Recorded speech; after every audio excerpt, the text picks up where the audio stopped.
السلام عليكم ورحمة الله وبركاته. فيديو النهاردة ما شاء الله من أجمل وألذ الوصفات اللي تقدري تعملي بيها الجلاش الحلو. هنعمله النهاردة مع بعض بطريقة بسيطة وسهلة ولكن مميزة جدا جدا في الطعم من حيث الجلاش والحشوة اللي طبعا مميزة جدا. طبعا هنرتب خطواتنا ويلا بينا نسمي الله ونصلي على الرسول صلى الله عليه وسلم ونبتدي في الطريقة. أول حاجة نبتدي بيها هي الشربات او الشيرة. معايا كوبايه من السكر، كوبايه الا ربع من الميه، عصره نص ليمونه هنعصرها كده على المكونات. طبعا مش هنقلب السكر دلوقتي لان عارفين السكر مش بيدوب غير بالحراره. هنرفعهم على النار،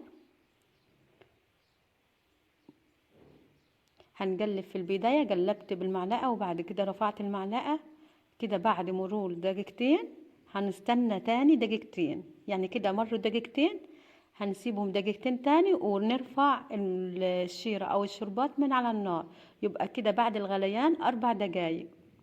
كده احنا خلصنا اول خطوة. نبتدي بالخطوة التانية وهي لفة الجلاش. لفة جلاش هنفردها كده وهناخد ورقة ورقة. طبعا هناخد اول ورقة وهنغطيهم بالفوطة علشان الجلاش هينشف معايا وهيتكسر.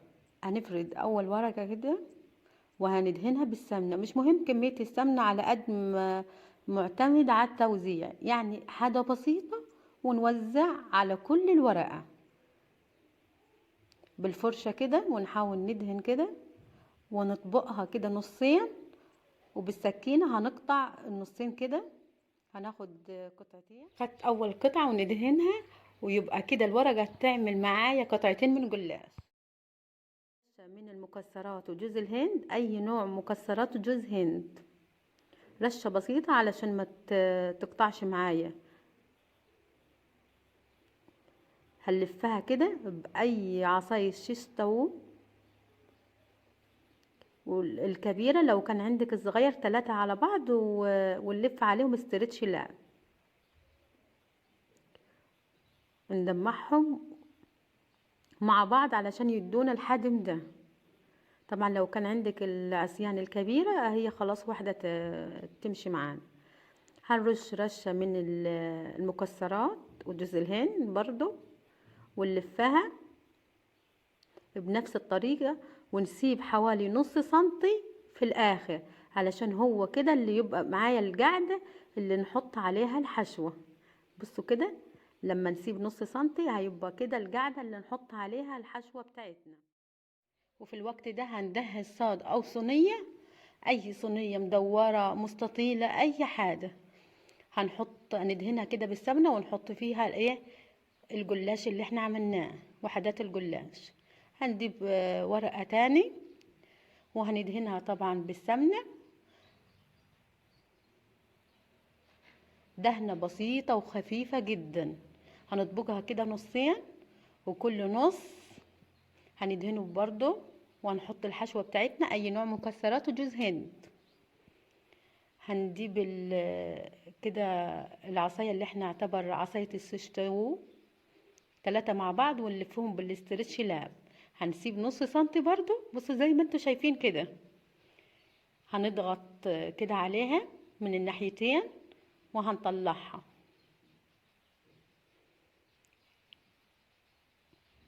بصوا كده انا جربت كده ورقة الجلاش كده علشان تشوفوها تبقى ظاهرة معاكم بالظبط.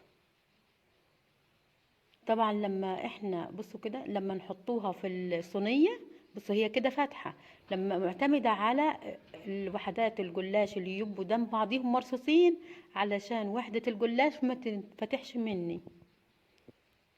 هنجيب الورقة التانية وبرضو ندهنها من السمنة او خليط سمنة مع زبدة او سمنة مع زيت. بس هي انا عاملة بالسمنة بس وطلعت تحفة معايا.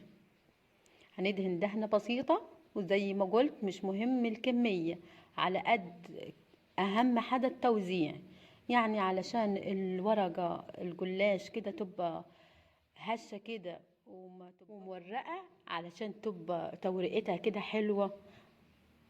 هنسيب نص سنتي برضو وهنضغط من ناحيتين ونلفها وهتدينا المنظر ده. بصوا لما اهم حاجه ما نسيبش مساحه او مسافه بين وحده الجلاش وبين التانية، علشان هما بيضغطوا على بعض كده علشان ما يفكش معايا او وحده الجلاش ما تتفتحش. اخر ورقه جلاش عملتها كده من غير حشوه، يعني ممكن تحط الحشوه او تستغني عنها. عملتهم كده دهنة بسيطة خالص من السمنة، يعني مش مهم كمية السمنة، دهنة علشان يدينا اللون الأحمر الجميل على وحدات الجلاش. في الوقت ده أنا مشغلة الفرن على درجة حرارة متوسطة وهندخلهم الفرن.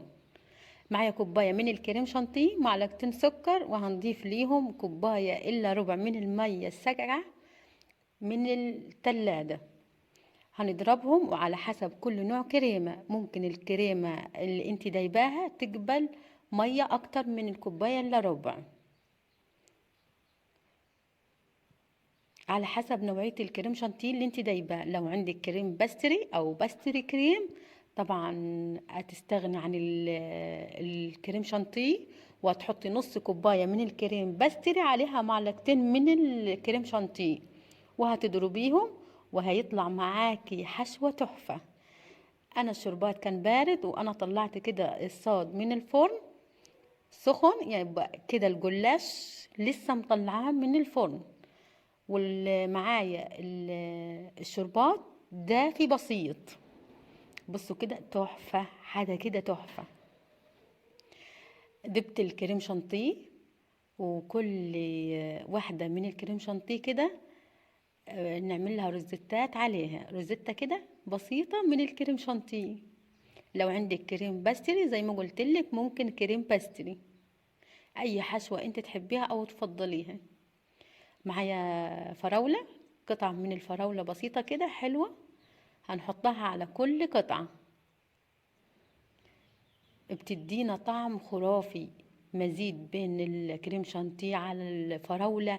يعني حاجة كده لما تاخد الوحدة بالكريم شانتيه على الفراولة ومقرمشة، حاجة كده تحفة. اتمنى تجربوا الوصفة. لو وصلت لحد هنا، انا ام بلال ودي قناتي، اتمنى تشتركوا في القناة وتفعلوا زر الجرس علشان يوصلكم كل جديد. ما تنسونيش في اللايكات هي اللي بترفع الفيديو. لو استفدتي من اي معلومة من الفيديو علشان غيرك يستفيد، مش هتقولي جلاش، هتقولي بقلاوة من طعامتها وحلاوتها والهشاشة. هتجربوها وهتعرفوا قد ايه هي جميلة ومورقة. الطريقة دي من قناة اختنا قناة صافية يحيى، هي عاملة الطريقة وانا حبيت اجربها وطلعت بالجمال ده والتحفة دي. اتمنى تجربوها، عجبتني اكيد اكيد وعيالك هيعجبوها. اتمنى تعمليها، واي ضيف تاكي حاجة تشرف كده، حاجة تعجبك ان شاء الله. شوفوا وصفات كتير من قناتي، التورته والبسبوسة ووصفات كتير. اتمنى تتابعوا القناة.